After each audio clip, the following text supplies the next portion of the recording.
On to today's webinar. This is part 2 of a complimentary 8-part webinar course that is designed to support financial advisors in their efforts to have more constructive and informed dialogue with their clients when it comes to blockchain and digital asset investment opportunities. I'm your moderator today, Dara Albright, co-founder of D-Wealth Education, the new educational division of Digital Wealth News. Today's session focuses on how real-world applications of blockchain and cryptocurrencies may impact your investment strategies. Today's session will cover everything from staking to stablecoins to inflation to CBDCs, which are central bank digital currencies, and much more. Today's distinguished presenters are Jahan Jamali, CMO and co-founder of Sarson Funds, and Blake Richmond, a senior portfolio manager at Sarson Funds. Jahan, as many of you already know from session 1, is a former intelligence officer and leading expert on emerging technologies, global risk management, and international relations. He is a renowned cryptocurrency educator and is frequently sought by the media to talk about the intersection of cryptocurrency, blockchain technology, and security. As a senior portfolio manager at Sarson Funds, Blake possesses an extensive background in blockchain-enabled finance, venture capital, and tokenization. Now, before I hand over the mic to our experts, just a couple of logistical items I want to make you all aware of. First, this webinar will last an hour. There will be 50 minutes, 50, of presentation time and 10 minutes for Q&A. Q&A is reserved for the end of the presentation. And although we're saving the Q&A for the end, you're welcome to, if you see the public chat here on your screen, you're welcome to ask questions as they come to you. Just know we won't be answering them to the end. I also ask, if you do have a question, if you could just put a question mark on it when you type it in, so that'll help us distinguish whether you're just making a comment or you're asking a question. Also, as a reminder to everyone, Investments and Wealth Institute has accepted this webinar for 1 hour of CE credit towards the CIMA, CPWA, CIMC, and RMA certifications. Now, regardless of whether you have those certifications or not, everyone who completes the entire 8-part program will earn a Level 1 Crypto Advisor certification from Sarson Funds that will demonstrate cryptocurrency and digital asset expertise. The completion certificate will be issued at the end of the course as a non-fungible token, an NFT. This is an industry first and completely unprecedented and something we are really excited about. And with that, I'm going to hand over the mic to our experts. All right, thank you very much, Dara, and thank you everyone for joining us for session 2. I want to welcome you all. For those returning from session 1, we're excited to dive a little bit deeper into some of the topics we talked about. And for those joining for the first time, we're excited to give you a bit of an insight into our cryptocurrency financial advisor certification program. As Dara mentioned, I'm Jahan Jamali. I'm the co-founder and chief marketing officer at Sarson Funds. And I'm joined here today by my colleague, Blake Richmond, who's one of our senior portfolio managers.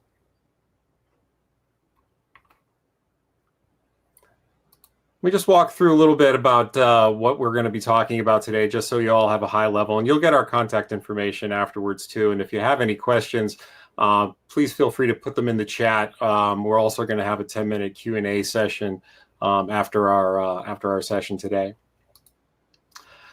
So let me go over real quick about what we're going to cover here in session 2. I think I mentioned this in our first session. The way that we designed our educational program was from a conceptual level down. We wanted to be very careful and cautious about inundating folks that are new to the blockchain and digital asset space with excessive technical jargon, or go right into some details and some elements of blockchain mechanics that might make it, might preclude your understanding of its impact and potential impact in the world and in investment portfolios. So what we really wanted to do is take a top-down approach so that you can understand the concepts behind it, the geopolitical aspects surrounding it, and as well as the current issues in the state of legacy finance and how those stand to be changed, we think, for the better with the advent of blockchain technology and digital assets. So let me walk you through a bit what we're going to talk about. We talked in the first session, we gave you an intro to blockchain itself and how blockchain and cryptocurrency, how cryptocurrency became effectively blockchain's first killer application. But we're going to dive a little bit deeper today into some of the more real-world use cases of blockchain and digital assets so that everyone here can get an understanding of the breadth and broad scope of how digital assets and blockchain can affect our future.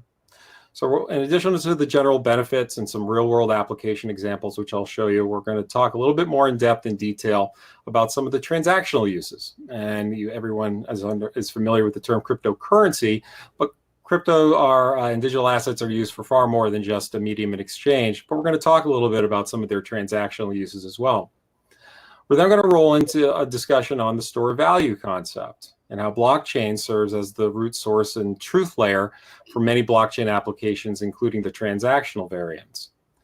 We're going to take a little bit of a deeper dive into some banking applications, and Blake is going to walk you through decentralized finance, as well as some aspects that pertain to how digital assets stand to change and make a more efficient Wall Street and investment market for all of us.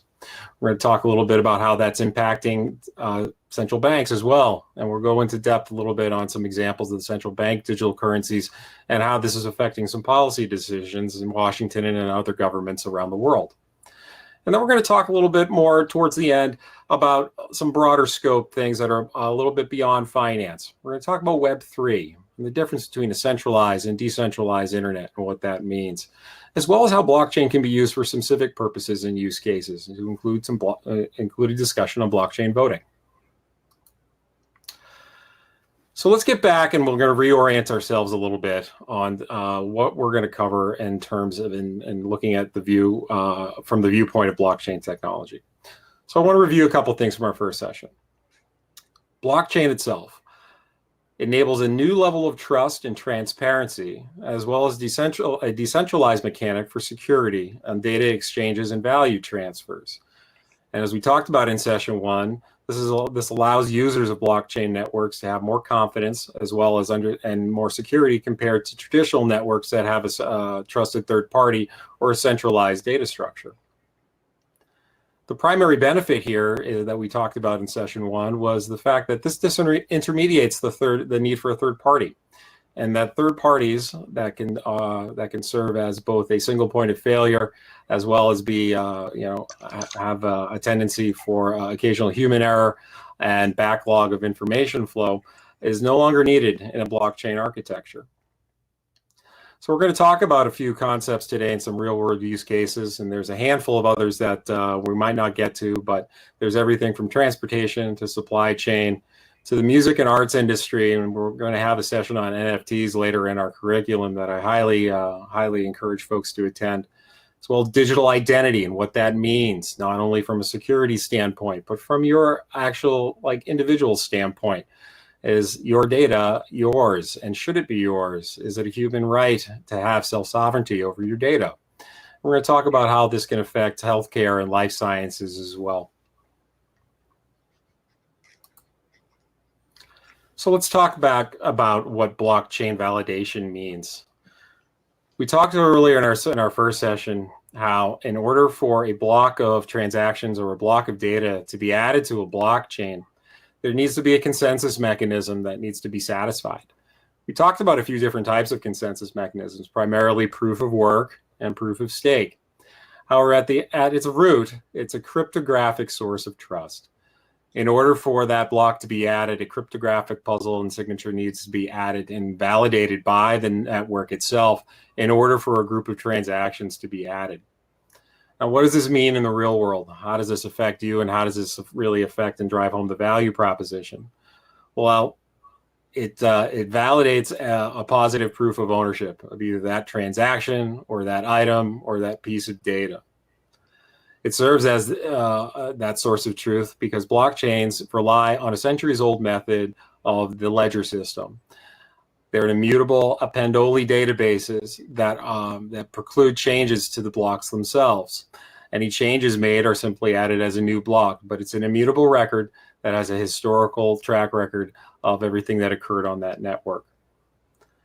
Of course, we talked earlier about validation and how in order for those transactions and blocks of transactions to be validated, those cryptographic puzzles need to be solved, and then that consensus needs to be distributed through the whole network. So you have immediate real-time validation. And with verification as well, this is not just a simple ledger that has an entry of a number in a certain sequence. This is a date timestamp as well. This is almost, you can consider it triple ledger accounting, so to speak. And what this allows us to do is move value over data. This opens up and unlocks an enormous amount of value by decentralizing the architecture of whatever data system you're using, whether it's a financial transaction data system, a banking system, a supply chain management system.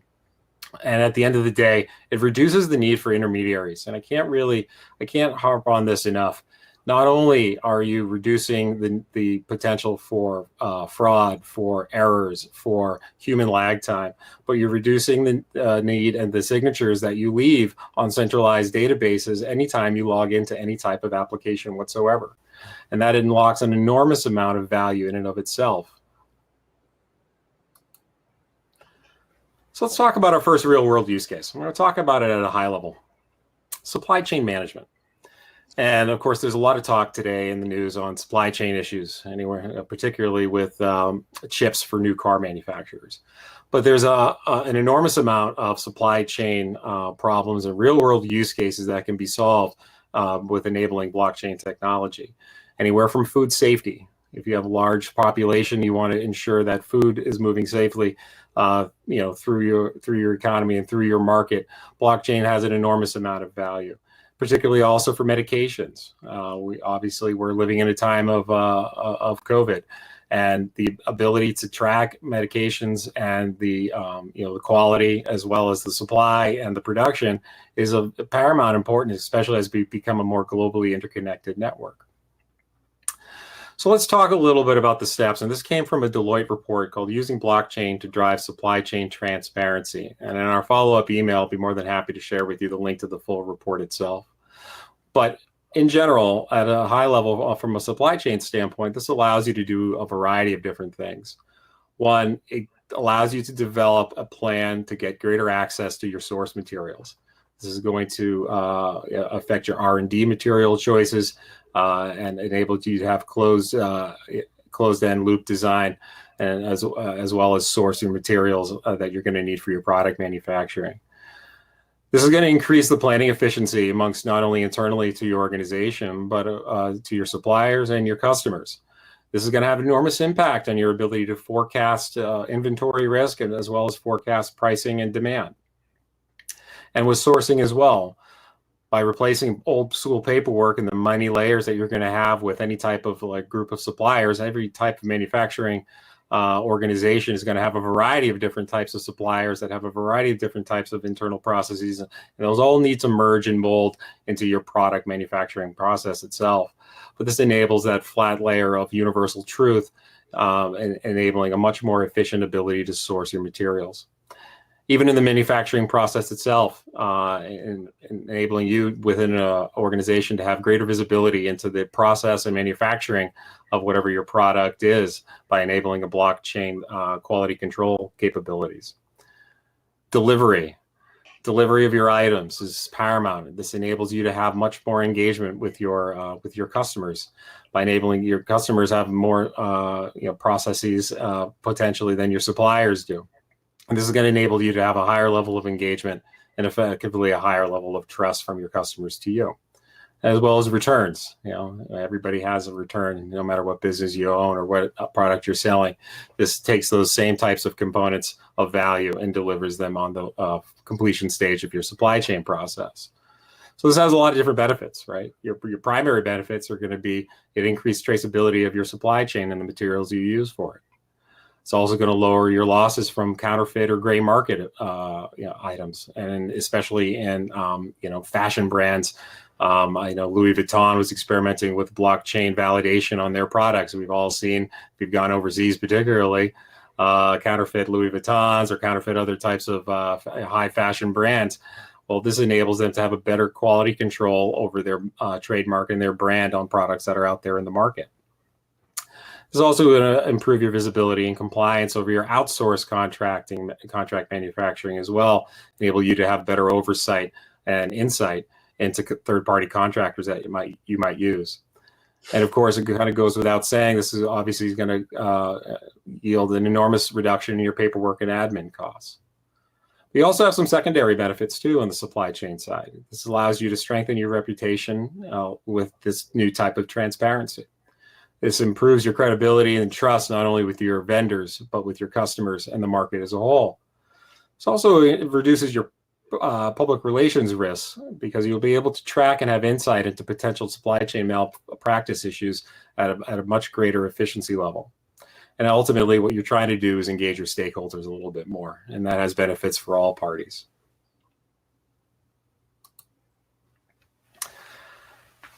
Now, another interesting area that we're going to talk about in our next use case before we get into the finance aspects is telecom. And for if we have any telecom folks, they might find this quite interesting. Telecom is often, I think, kind of overlooked in the popular discussion of blockchain applications and use cases. But from a functional standpoint, it's actually quite engaging, and there's a variety of different levels of efficiency that can be operated on. Let me give you an example. Imagine for a minute, you're in a crowded stadium and it's in the middle of the game and everybody is trying to make a phone call or use the bandwidth of the stadium's either Wi-Fi, or you're trying to use any type of telecom device, and everybody's there using it at the same time. You're probably going to have lower bandwidth. But everybody in the stadium is not everybody's on the same network or uses the same carrier. Some's AT&T, some's Sprint, some's T-Mobile. Now imagine for a minute, you could have instantaneous access to another network or another carrier's network. And if you really wanted to make that phone call, if you really wanted to have that higher bandwidth, that you could in real time engage with in a transaction to kick off a smart contract that allows you to ride on that extra bandwidth from that other provider. That allows you to have that real-time capability with your SLAs, your service level agreements, that you wouldn't otherwise be able to do in a standard, a manual process. And although that we do a lot of this stuff digitally now, it's still a manual contract process at the end of the day. So that has enormous implications, not only in the way in which we use telecom, but in the way that we store that information as well. So take that concept a little bit further and go overseas for a minute. We all have cell phones, and a lot of us, when we can travel, we do travel. But not all of our carriers offer that type of capability overseas in the country we might be visiting. You can take that same concept and expand it out into a global market, where roaming and settlements can be, and the cost of which can be reduced with blockchain by reducing the need and the role of intermediaries that are automating these types of SLA agreements. Now, SLA monitoring as well. There's a lot of different levels to SLA. There's your contract level, there's your service level, there's your identity level. And all of these have different processes, different departments, and can go across different networks. That means that sometimes there's disagreements. Well, blockchain technology allows you to have that one layer of truth to help resolve those types of disputes before they arise. And that in and of itself unlocks an enormous amount of efficiency. Now, from a security standpoint, I don't know about you, but I've definitely been the victim of a SIM swap before. If you're very vocal in the cryptocurrency community, sometimes you could become a slightly more highlighted target for these types of malfeasance. But identity management and phone theft protection is another great area in which blockchain technology can really serve the telecom industry. Not only does it give you and eliminate the need for third-party ID verification, but storing your unique SIM on SIM data on the blockchain can help identify and block a stolen device almost instantaneously. Now, I want to roll over, and we're going to get a little bit more into depth on the finance angle. So at this point in time, I'm going to hand it over to my colleague, Blake Richmond. Blake, thanks very much for joining our session today. Thank you. So I wanted to talk about blockchain and some of its financial applications. And you can really view it as a medium to communicate value. Said differently, it's a clearing and settlement technology. One of the primary use cases is for facilitating payments and remittances, often with lower fees, lower settlement times, and increased global access. And this can replace the payment functions, which is highly profitable for banks, and they have very little incentive to make that less profitable or more efficient for the end user. Blockchain can disintermediate this role, allowing for peer-to-peer, instantly settled global transactions. This takes about 10 to 15 minutes, depending on the blockchain, versus currently the T+3 settlement time that you'll see with ACHs as well as securities transfers. So blockchain enables all sorts of transactions, not just peer-to-peer value transactions.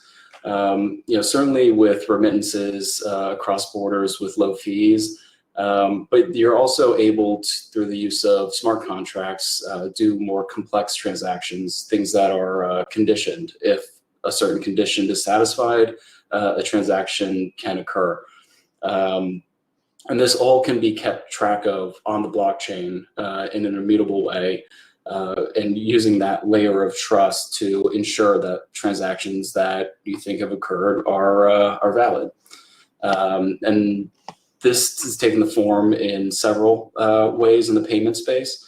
Around Bitcoin, this is taking the form in the Lightning Network, which is essentially a blockchain that resides next to Bitcoin and eventually gets settled back to Bitcoin's blockchain. But it enables much faster transactions and lower fee transactions than using the layer 1 Bitcoin blockchain. You're still paying in Bitcoin, and you're still drawing on that layer of trust to validate your transactions.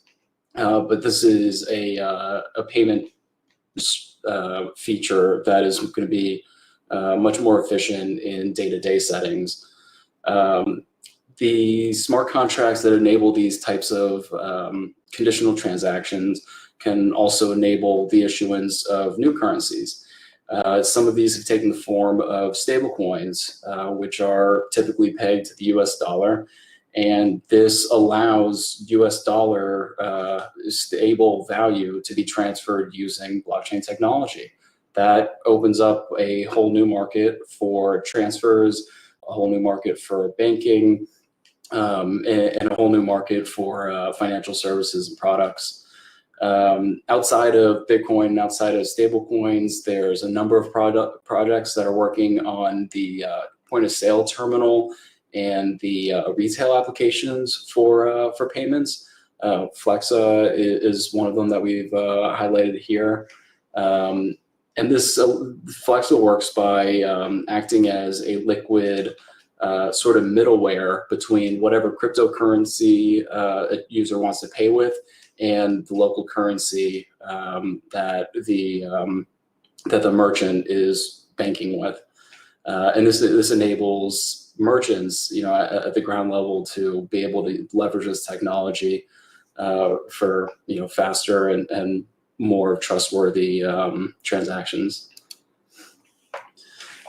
With that as a base layer, there's a whole new world of financial products and services that are being delivered using blockchain technology on a decentralized basis.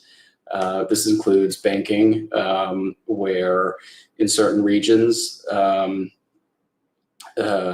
you don't have as good access to banking. You don't have access to credit or traditional banking products. And you might not be able to access a securities exchange. Blockchain has created an environment where users on a decentralized and permissionless basis, with nothing but a Wi-Fi connection and a wallet, can connect to this global financial system. This has never been possible before in many of these emerging markets and underserved regions. Bitcoin can also be used as a store of value. because it is an immutable database, because each transaction is verified and the current state of the network reflects the current state of everybody's holdings. By introducing scarcity through a cap supply and this exponentially decaying supply rate until we hit that cap supply, Bitcoin has shown itself as a store of value. And given its performance against gold, which is typically viewed as an inflation hedge and safe haven asset, as well as the S&P 500, Bitcoin has outreturned both. And given it is very efficient in terms of transfers. It is very low fee in terms of transfers, but I think it's best viewed as a savings product. Bitcoin, does have the ability to transfer value. There are a number of alternative currencies such as Ethereum that enable that same sort of functionality. So as a savings product, Bitcoin has been used as a inflation hedge because of this cap supply and decaying inflation rate, which we spoke about earlier. In regions that experience hyperinflation, such as Venezuela, such as Greece, and such as Portugal about 8 years ago, Bitcoin really saw its first use as a global safe haven currency, where OTC demands for Bitcoin spiked in these regions. During the Cyprus banking crisis in 2013, Bitcoin was viewed as a safe haven asset and gained a lot of demand in that region. And looking at the demand in areas like Iran, Bitcoin has also served as a geopolitical hedge.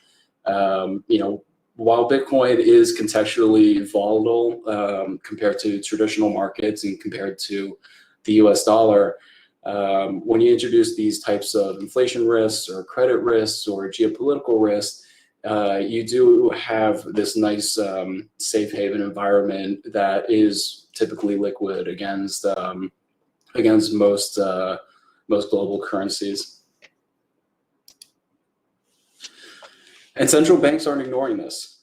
Central banks are actually actively researching and deploying this technology. In China, this summer, China began piloting a central bank digital currency version, the digital yuan. It's available in certain cities, Beijing, Wuhan, Guangzhou, and typically, these are cities that are more developed and have a larger workforce, a larger kind of tech-enabled on the internet population, and are more receptive to this. This rollout's actually been quite successful. The Bahamas last year did something similar with their Bahamian dollar. And now they have a CBDC called the Sand Dollar, and adoption there is going well as well. In the U.S., we've heard rumors that the Federal Reserve is looking at it and trying to understand the benefits, trying to understand the risks of it. This month, Jerome Powell mentioned that the Federal Reserve is actively working to evaluate whether to issue a CBDC. And this is for a number of reasons. Like, yes, it's certainly more efficient from a settlement and clearing standpoint, but blockchains serve as a historical, truthful record, meaning that any user making any transaction, it's viewable on the blockchain. So this is something from a financial surveillance perspective, from a tax perspective, and even from a systemic risk perspective. It's all attractive to a centralized entity that is issuing fiat currency to add, this sort of technological benefit to their institution. chain analysis techniques have advanced to the point where OFAC is issuing sanctions on certain blockchain addresses in line with already existing sanctions on certain countries. And this indicates that one, they are able to identify these addresses, but two, that they have the technology to actually enforce these sanctions. So whether we see this, this year or next year, I think the technology and the ability to control, both the flow of money as well as the policies and risks around currencies, banks are not going to ignore this.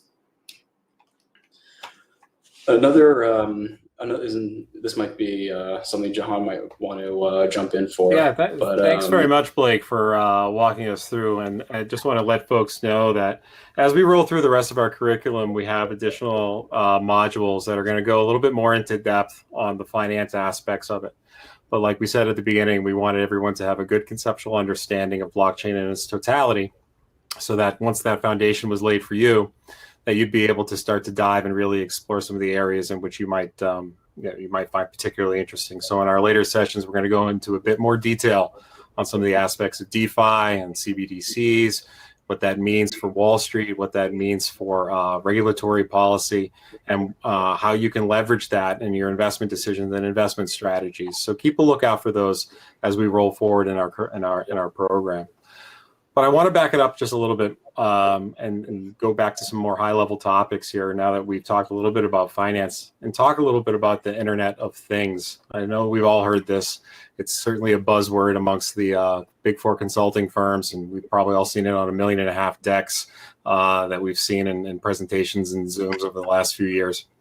But, as I gave you that example earlier on in telecom, this is really where the Internet starts to connect and gets further beyond this concept of, effectively Web 2.0 was built really with a standalone computer in mind.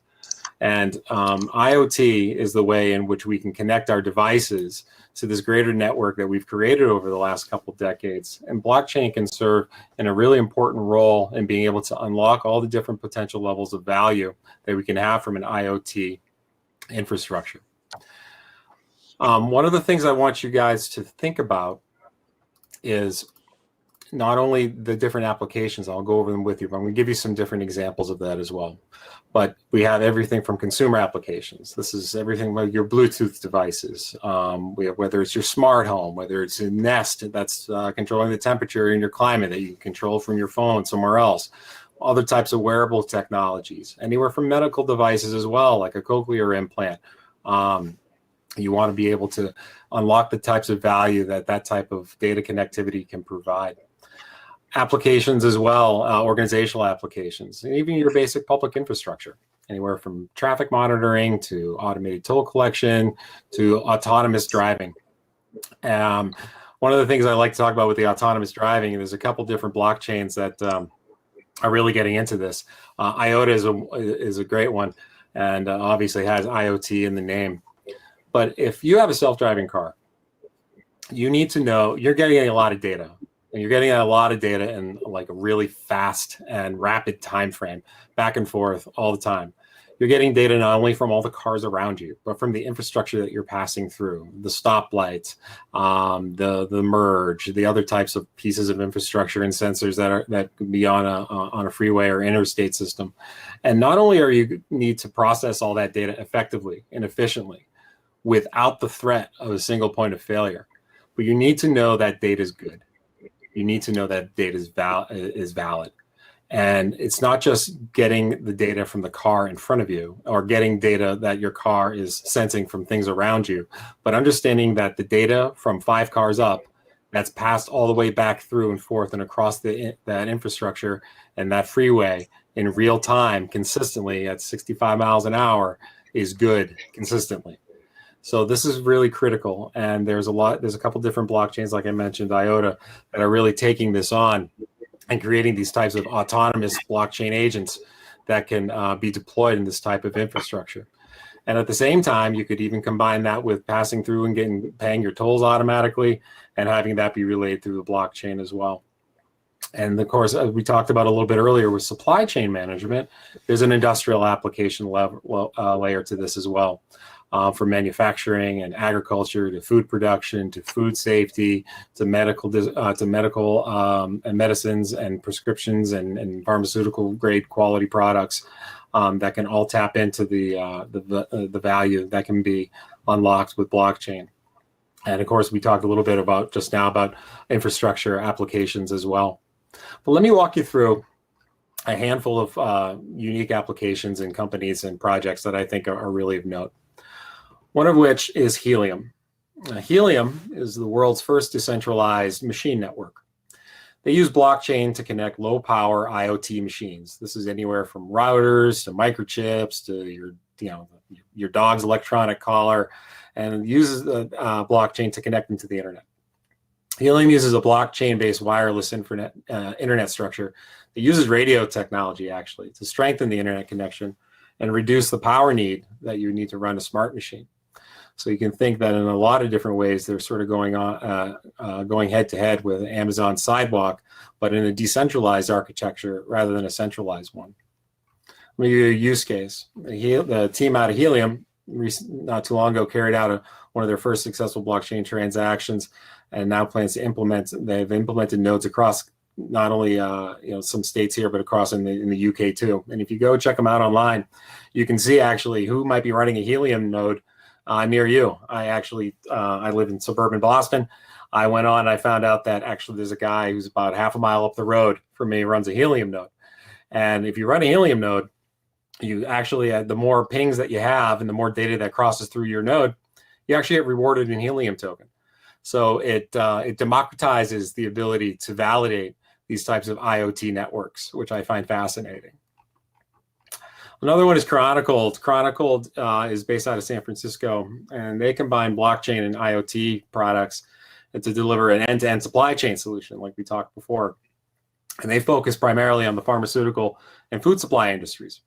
And they use IoT-enabled shipping containers and sensors that give them real-time updates on shipment processes, placement, and time. And by implementing blockchain into their IoT devices allows all the parties involved in either a medicine or food supply process to be fully aware of the chain of custody, which is critical, especially if any problems arrive during the process. Chronicle recently developed a technical pilot to show how supply chain events can be registered on a blockchain. And the blockchain took into account the pharmaceutical industry's stringent data privacy policies and complicated handling rules, and to successfully record a supply chain of events. Another one is ArcTouch, also based out of San Francisco. ArcTouch develops and builds blockchain-based software for a wide variety and range of smart connected items, and this is like your voice assistants, your wearables, as well as your smart TVs as well. And they've built personalized, decentralized apps for dozens of companies that link to IoT devices. ArcTouch's decentralized apps provide an extra level of IoT security and can process agreements faster, of course, through smart contracts. And they've built several blockchain decentralized apps that connect to IoT devices like your Amazon Alexa and even your Facebook Messenger. Another example is Filament. They're out of Reno, Nevada. And Filament designs blockchain-based hardware, because ultimately, at the end of the day, you need the hardware to be connected to, and as well as software that integrates with IoT products. They have a blockchain suite called the Blocklet, and that focuses on strengthening data security in IoT devices for both the construction and manufacturing, energy, and transportation industries. Filament's distributed ledger technology, the ecosystem provides a boosted cybersecurity protocol as well, and allows for quicker, more efficient communication between IoT devices that need it the most. Filament also not too long ago created the Blocklet USB Enclave, which was an industry first. It's a blockchain device that plugs into any USB port and can immediately launch any projects on a blockchain. Another one out of Irvine, California is NetObjects. And NetObjects has created a standardized, decentralized mechanism for IoT devices to communicate with one another. The company's blockchain-enabled IO token provides a secure digital platform for smart devices in the same ecosystem to interact and communicate. NetObjects claims its IoT token can be used seamlessly to communicate with other devices in a myriad of industries. So give you an example. At a drive-through restaurant, patrons can use the IoT token in their crypto wallet to pay for their meal. Or in drone delivery, IoT token can be used to mark a point of delivery and verify payment and receipt. NetObjects also partnered with the Brooklyn Public Library to install its smart mobile phone charging station technology. And it's powered on NetObjects blockchain IoT tech. Charging stations require users to watch a brief info video and take a survey. The results of the survey are securely stored on a blockchain for the Brooklyn Public Library to analyze as part of its growing initiative to improve the patron experience. Hyper is another one. They're based out of New York. They use decentralized networks to secure connected ATMs, cars, locks, and homes. One of the main reasons cyber attacks are so devastating and widespread is that centralized databases store millions of passwords. We've seen this in the news time and time again. Hyper stores biometric logins on their blockchain, securing and decentralizing important info. The company's biometric security protocols include unique facial, eye, voice, and palm recognition tools for IoT devices. And they've successfully experimented in recent months with several different decentralized uses for their security platform, including biometric scans on smartphones to access ATM, personal banking, as well as a distributed ledger technology digital key for homeowners to have a single access point to everything from IoT-enabled doors to smart entertainment centers.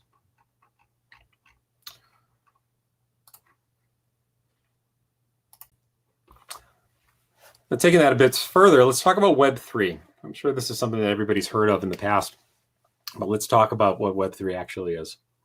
Web3 is, for a lot of internet purists, what the web was supposed to be to begin with. Right now we don't have a decentralized internet. We very much have a centralized internet. Your access to a website, to create a website, to access online, to get connected to any devices or applications still goes through ultimately some central server somewhere. And each time you interact over the internet, a copy of your life is made and sent to another computer. That's effectively what it is. And when this happens, you lose control over your data at the other end of the web, and who knows where it goes after that. Monetized in all sorts of ways you don't know about, or open to fraud or a variety of other security issues. It's basically behind a walled garden of a server. Not only is this an issue when it comes to the privacy of your personal data, it produces a lot of inefficiencies in the back end of operations along the supply chain of goods, services, and communication. The current internet effectively is a client-server-based data infrastructure and a centralized data management. It has many unique individual points of failure. And of course, you can see this from all the recurring data breaches and hackings that we've seen from our online service providers. And I suspect in the age of quantum computing, this will only get worse. So it produces a high cost of document handling, as well as non-transparencies along the entire supply chain. But what does Web3 do? Well, Web3 takes the concept of the blockchain and takes it to the greater internet as a whole. While Web 2.0 relied on users to create the value which the owner can host or reap the benefits from, giving them little to no control over the data. Web3 applications, which we refer to as decentralized applications, or dApps for short, are built on a decentralized peer-to-peer network, either like Ethereum, for instance. So instead of being run by some company, these types of networks are built, operated, and maintained by their users. They're self-organizing and lack a central point of failure. Additionally, they're open source, meaning anyone's help to build upon the shared infrastructure. Products and services that are, quote, Web3 compatible also have the ability to interact with smart contracts on the blockchain, on the Ethereum blockchain in general. Smart contracts are like pieces of code almost that run on the Ethereum blockchain. Once launched, they operate as programmed, and users can rely on them to be unstoppable and in many cases censorship resistant. A lot of folks, including yours truly, believe that Web3 is the future of the internet. And we should treat it like the shared infrastructure it is. It's a future where everyone can contribute the value to the internet and be rewarded for it. And there's a handful of applications that I think are really critically important. The disintermediation of your ad layers. I'm sure that you guys are, at many points in time, not only in your lives, but throughout your day, are sick of being tracked. not tracked in so much of like a nefarious way, but I always seem to find that every time I'm looking for a product, I end up buying it. I get the ads for it for the next 3 to 4 weeks. And that can be a little bit odd, or especially if you have your microphone enabled and you have your voice activation and those types of social media devices that all of a sudden give you an instance. I bought a basketball hoop for my son for his birthday over the summer, and I'm buying it on Amazon. And then for the next 3.5 weeks, I was bombarded everywhere I logged into a device with ads for the same type of hoop or its competitors. Not only does that kind of feel a little bit weird, but it's entirely inefficient. Now, I don't really want those types of ad servers to know, or it's none of their business, frankly, what I'm searching for online. And a lot of us, kind of gloss over or glaze over the consistent change in the terms of use or terms of service and don't even think twice about it. I guarantee you there's probably not one person on this chat, and that includes me, who actually takes the time to read those things end to end. And there's a variety of different ways in which you're giving up control and rights to your data in order to satisfy a third-party advertising revenue bottom line. Well, Basic Attention Token, as a personal favorite of mine, they run a browser called Brave Browser, which is built off the Chrome framework and operates and has a very similar look and feel to Chrome. But it's a privacy-centric browser and allows you to interact as you see fit with ads or to have no ads whatsoever. And rather than having a middle layer that serves as the profit layer for that, you get to be rewarded in their token, which is called BAT token, Basic Attention Token, for ads that you choose to interact with, which I find quite striking and has the potential for a significant amount of disruption. Lastly, I want to talk about, for the last few minutes before we get to some Q&A, our civic mechanisms. When I was in Silicon Valley, everybody was talking about SaaS, and this was like 9 years ago. And a few of my former government colleagues and I said, wouldn't it be great if we could do something that's more like a citizenry as a service, where we could figure out a way to use all this technology that we're engaged with every single day to make the experience of being a citizen a bit more efficient. And there's a handful of ways in which you can do this. One of the ones that gets talked about a lot is blockchain voting. And it's kind of a controversial issue because there's a handful of experts that still see some problems in it that do need to be solved. But there are definitely some problems and issues with voting across the world that we need to address. And blockchain can perhaps provide a pathway in which we can address it. Now, let me just walk you through a basic, sort of like a really high level scenario here on my little chart that I made.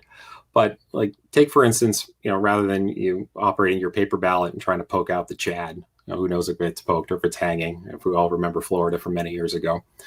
But ostensibly, as a registered voter, you would get issued the digital token and certificate. And before you go and enact that and use that certificate, that digital token to vote, a lot of the, depending on the municipality, a lot of the identifying information that's unnecessary that you don't want shared gets removed. But that token is still validated to you and validated to you as a registered voter. And you go and you cast your vote.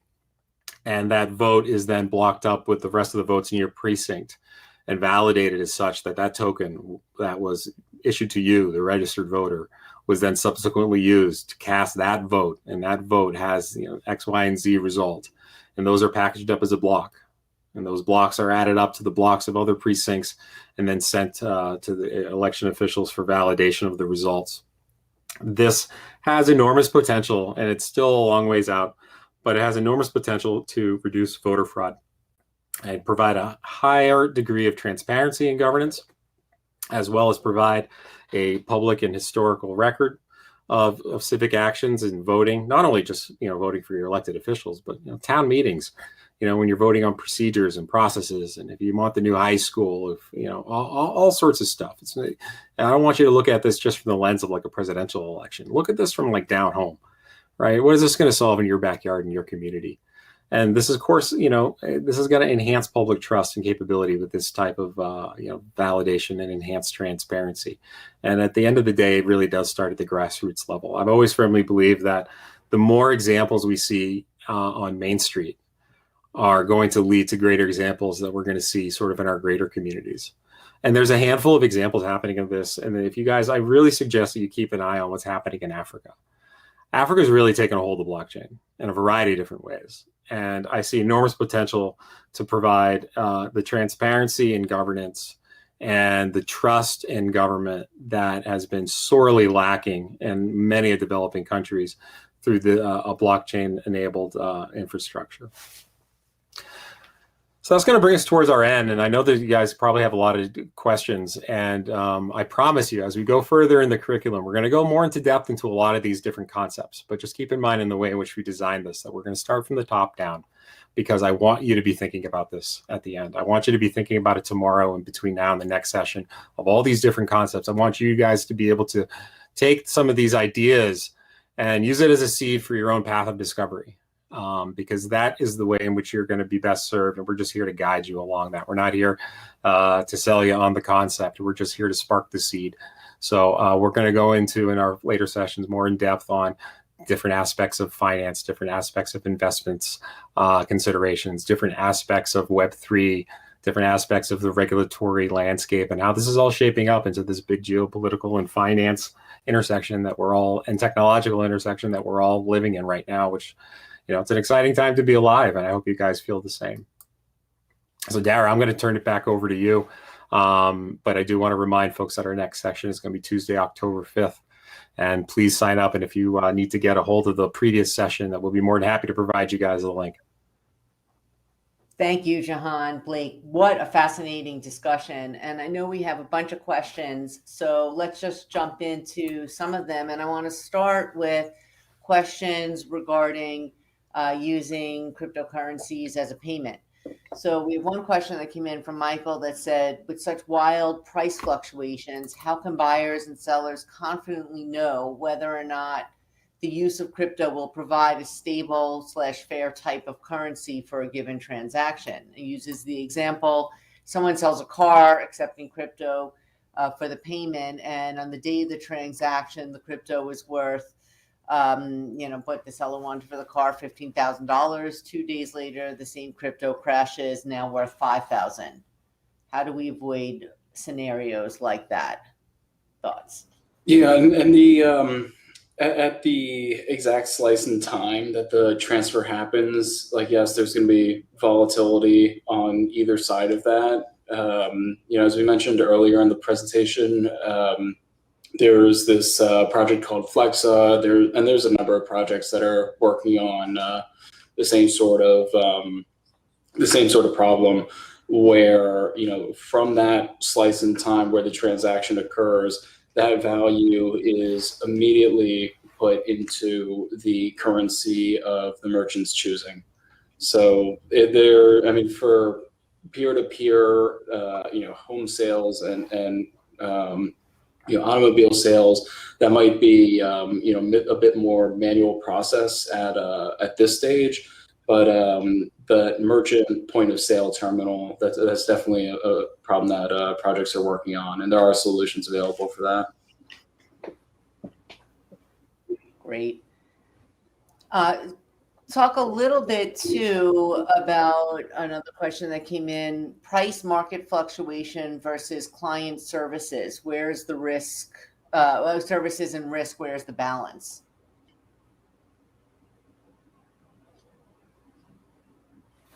Yeah, in terms of managing clients and their particular sensitivity to the market, it's something that you really need to take a long-term view on, because the intraday volatility will just, you will not have any stomach lining left and you won't sleep. The long-term story is that this technology is, it is providing benefits, whether those are marginal efficiencies, whether that's disintermediating, rent-seeking, central parties that are in between every transaction, whether that is systemic risk and the ability to track off-balance sheet arrangements. This technology does have a meaningful impact in many ways, and does appear to accrue value over time as such, as it's done so far. and as we're expecting it to continue to do as it's more broadly adopted. With that longer term thesis, it makes the intraday volatility, much more tolerable. And that said, this isn't something that you're putting 50% or 30% of your net worth in. For your clients, this is it can be viewed as a risk asset, a potential growth asset, and something that should be looked at with a long-term lens, and limited to the appropriate portion of the portfolio as such. You can use this as a risk bucket in a growth bucket as a portfolio construction tool. Great. And there's a question also just regarding stablecoins. Maybe you could touch upon what some of the stablecoins that are out there and how that relates to Bitcoin. That I think relates to the first question we had. We're talking about using cryptocurrencies as a payment process. Yeah, it's a good question, because there's a little bit of history there, and there's a lot of nuance in the actual construction of these stablecoins. Stablecoins really rose to prominence in like 2012, 2013, 2014, where Bitcoin is starting to trade and it needs a global quote currency. Tether emerged as the front runner to be that quote currency, and the idea was for every dollar you put in the bucket, they print one Tether, and that's the USDT. It's or they say they are a fully collateralized stablecoin, and one USD Tether is redeemable for one USD. One USD can be one USDT can be minted from depositing one USD. So you have this kind of perfect arbitrage loop if they do lose peg. That model was pretty much the only game in town until about 2017, with the emergence of a project called MakerDAO, as well as Circle, Gemini, and Binance, all releasing various versions of stablecoins.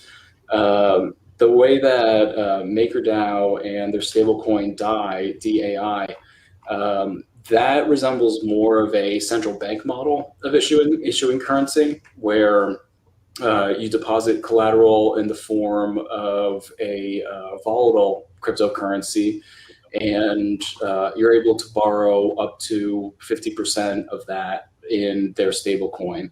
So this is essentially money creation through debt issuance on an over-collateralized basis. Circle, Gemini, and Binance, their versions of stablecoins are all collateralized, fully collateralized. So you have like this, a debt-based model, you have a one-to-one collateralization model, and then over the past 18 to 24 months, there's been a number of experiments with under-collateralized models, with algorithmic models, and with what are called rebasing models. And these are, in the under-collateralized model, they're basically collateralized 75%, and the remainder is attempted to accrue value through what are called bond sales. And this is basically selling, the stablecoin at less than the current market price, vested over a certain period of time. And the idea is that additional demand will push it back to the peg price, while the protocol revenue fills in for the under-collateralized bit. On the rebasing side, it'll, on a regular basis, look at the spot price of the stablecoin, and if it's deviated beyond a certain amount from its target, then the supply will either shrink or grow, with the expectation that the ensuing trading activity will return it to peg. There have not been any long-term successful models to that extent in the under-collateralized world or the algorithmic or rebasing world. But that said, these are all kind of natural experiments, and they each have, different levels of collateralization, different intervals at which they're rebasing, different time boundaries on vesting for bond sales. And, you're just kind of pulling levers and seeing what works. And, maybe something works until that 100 million mark, and then it starts to lose peg and break down. So it's very difficult, from a development standpoint, to put these things out into the wild, see how they behave. And, something that behaves well, on a small scale, it might not scale so significantly. And that's sort of like the state of the art right now. In the end, the stable coins that you really want to be using and, are least at risk from a value standpoint are going to be the collateralized, centrally issued Circle USDC, Gemini USDC. There have been some questions as to the exact level of collateralization for Tether. So I want to advocate, adding that as a stable coin.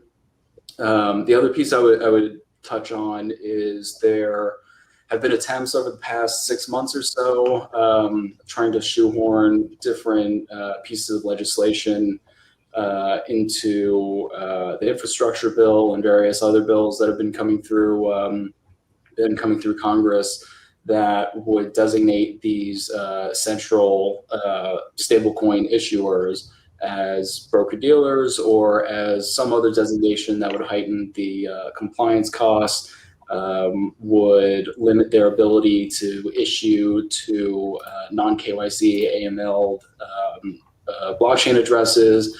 And because you do have a central entity that's issuing these stablecoins, and as audited as the reserves are, and as collateralized the stablecoins are, because you have a central entity, you have a mailbox, and you can get subpoenaed. So those are at risk for adverse regulatory action, and that's an area that we're actively monitoring.